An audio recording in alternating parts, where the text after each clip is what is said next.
2024 लोकसभा के परिणाम ने केंद्र में एनडीए की सरकार तो बना दी, पर बीजेपी अकेले 272 का आंकड़ा छूने में नाकामयाब रही।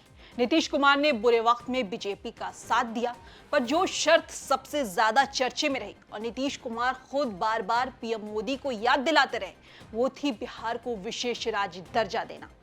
तो ऐसे में सवाल है कि किसी राज्य को दिए जाने वाला स्पेशल स्टेटस आखिर है क्या, और इससे विशेष राज्य का दर्जा पाने वाले स्टेट के लिए क्या बदल जाता है। तो आज चर्चा इसी पर। नमस्कार, आप देख रहे बिहार तक और मैं आपके साथ माहिरा गौर। सबसे पहले तो ये जान लीजिए कि भारत के संविधान में स्पेशल स्टेटस का कोई प्रावधान नहीं है। तो फिर ये शब्द आया कहां से? दरअसल साल 1969 में 5वें वित्त आयोग अध्यक्ष महावीर त्यागी ने गाडगिल फॉर्मूला के आधार पर 3 राज्य जम्मू कश्मीर, आसाम और नागालैंड को विशेष राज्य का दर्जा दिया था। इन तीनों ही राज्यों को विशेष दर्जा देने का कारण इन राज्यों की सामाजिक, आर्थिक और भौगोलिक पिछड़ापन था। स्पेशल स्टेटस पाने वाले राज्य के लिए एक्साइज ड्यूटी में भी छूट दिए जाने के प्रावधान है, ताकि वहां से बड़ी संख्या में कंपनियां, मैन्युफैक्चरिंग फैसिलिटीज स्थापित किए जा सके। नीतीश कुमार बिहार के लिए कब से मांग रहे हैं विशेष श्रेणी का दर्जा, ये भी जान लीजिए। बिहार की तरफ से विशेष श्रेणी के दर्जे की मांग नई नहीं है। नीतीश कुमार ने 2005 में पहली बार बिहार के मुख्यमंत्री के रूप में शपथ लेते ही इसकी मांग की थी। नीतीश का कहना था कि झारखंड से अलग होने के बाद से बिहार एक पिछड़ा और गरीब राज्य रह गया है।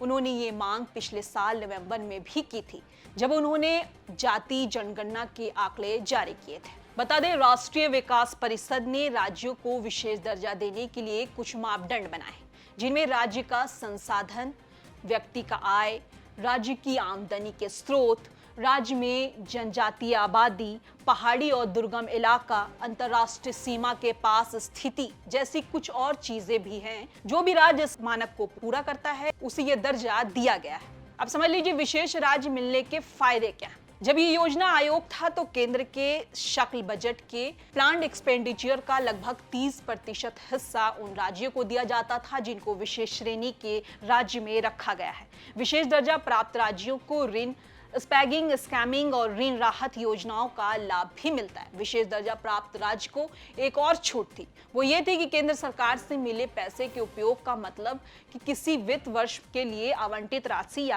यानी उस साल पूरी खर्च नहीं कर पाए तो उस वित्त राशि को अगले वर्ष पूरा कर सकते। पर बात अभी की हो रही, तो फिलहाल विशेष राज्य का कॉन्सेप्ट कारगर नहीं है। क्यों? वो इसलिए क्योंकि ईवाई इंडिया के chief policy advisor DK Srivastava का कहना है कि विशेष श्रेणी का दर्जा एक कॉन्सेप्ट था। वो तब तक प्रासंगिक था जब तक योजना आयोग अस्तित्व में था, क्योंकि ये आमतौर पर योजना सहायता पर लागू होता है। अब ये मौजूद नहीं है, इसके लिए प्रावधान के कोई फायदा नहीं हो सकता। हाँ, यदि सरकार चाहे तो नीति आयोग के जरिए विशेष श्रेणी वाले राज्यों की सहायता के लिए कुछ विशेष प्रावधान कर सकती है, जैसे कि विशेष सहायता पैकेज।